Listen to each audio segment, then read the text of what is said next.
framed in the feet so that our dragon can stand up. And I designed it so that it has dragon footprints on the bottom and then the profile of a dragon foot on the side. Here. This one is definitely an example of how tiny little things that you wouldn't think would make much of a difference all come together and just end up changing it massively.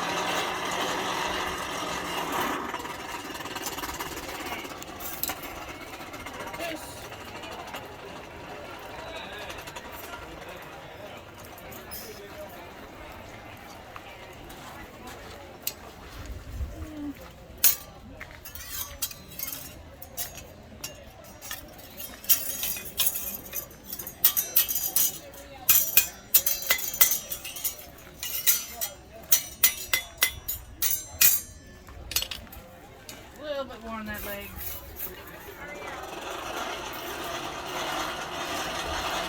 And so since this metal is so thin, it heats up really quickly. The thinner it is, the quicker it heats up, but also the quicker it cools down.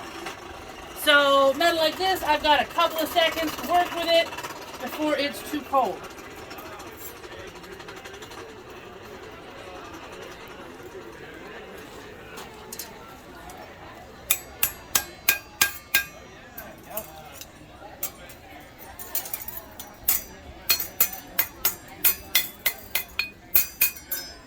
So next I'm going to use a swage block or a swedge block to put a V down the center of the dragon.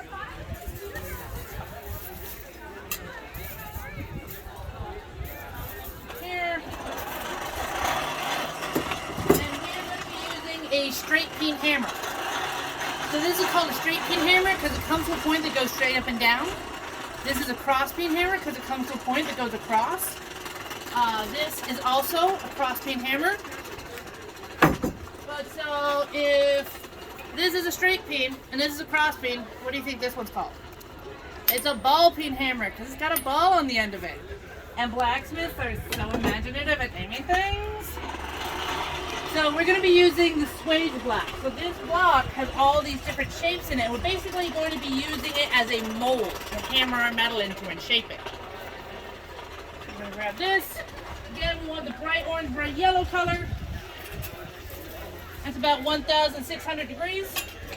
We'll stick this in here.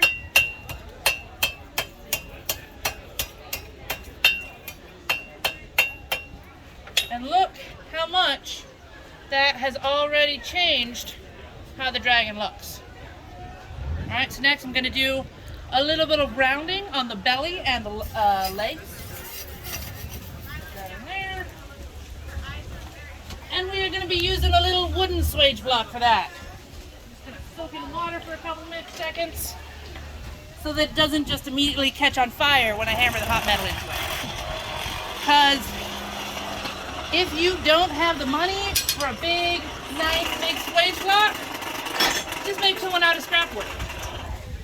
Alright, that should be hot enough. So this one is a piece of wood that I carved these bowl shapes into. In here.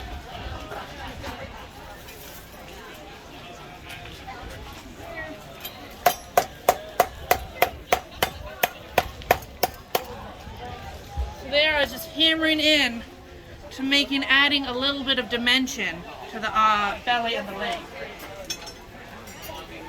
I'm going to do the other side, and then we'll bend them in.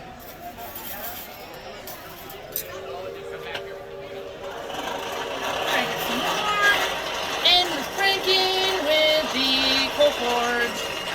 And here you can see I'm sort of limited by the space where the air comes out. With the propane forge I have at home, I can stick this entire thing in and get the whole thing hot at once.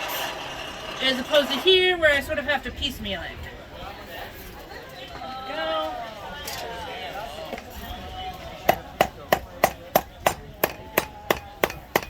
You can see why I soak it in water because especially if I'm doing roses, if I'm making like 20 roses, I don't want to be breathing in all that smoke, right?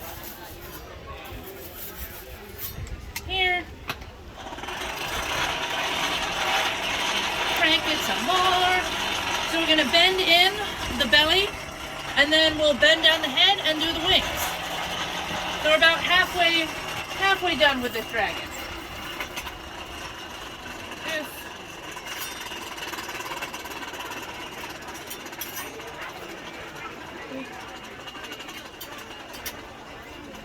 And look how much that has changed it already, right? From just that flat piece of metal. So next we're gonna get the head hot, bend it down.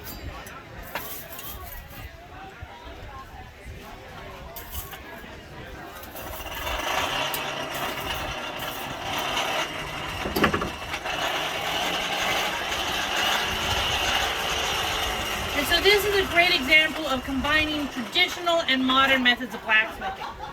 So I cut the blanks out with a tool called a plasma cutter. So cutting the blanks out only takes me a couple of minutes. And then I bring it forward and hammer in shape. Look how much that's already changed what this looks like, right? We started off with just a flat piece of metal. We're going to do the wings. The wings we're going to do similar to how we made the V in the body in the intro. We're going to put them on the swage block, and we're going to use a straight peen hammer to hammer them.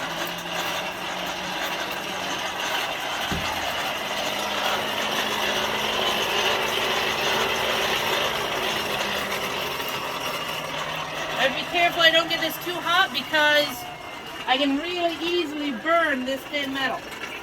Alright, that's around 2,000 degrees. So I'm just rotating this as I hammer it. And look how much that has changed the wing already. Right? So we're going to do one more line down here. That'll give it the really great bat wings, bat and dragon wing shape.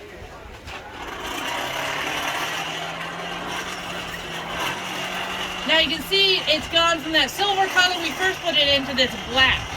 That's why we're called blacksmiths, because metal's black when you're done with it. By goldsmiths, the metal is gold. Silversmiths, it's silver. Tinsmiths are sometimes called whitesmiths. This.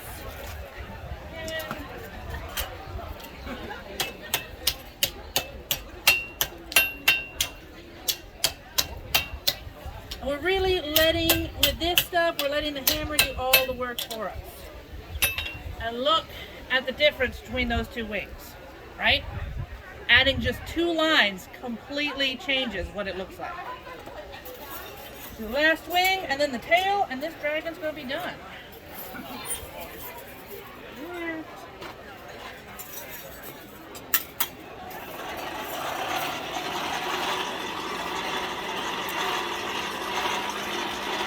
A lot of people think you need to be like big and strong and massive to do blacksmithing, but you know, you can figure out projects that will work with your strength level.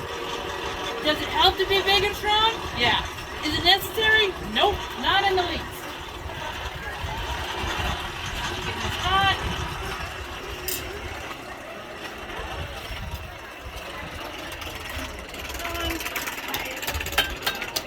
And so I'm rotating it to curve it, right? Because these are some straight lines. So we're just rotating and hitting it with the hammer. Right? See, we're getting there. One last line. And then the tail.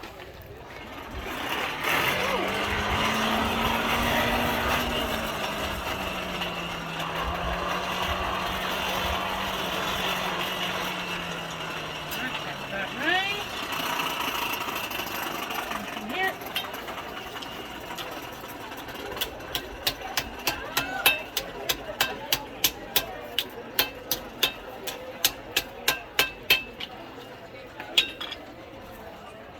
And there we've got some great wings. We're going to go do the tail.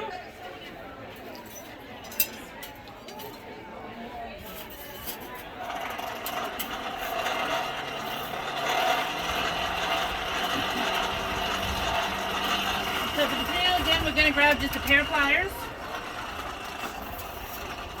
That. Turn it up here.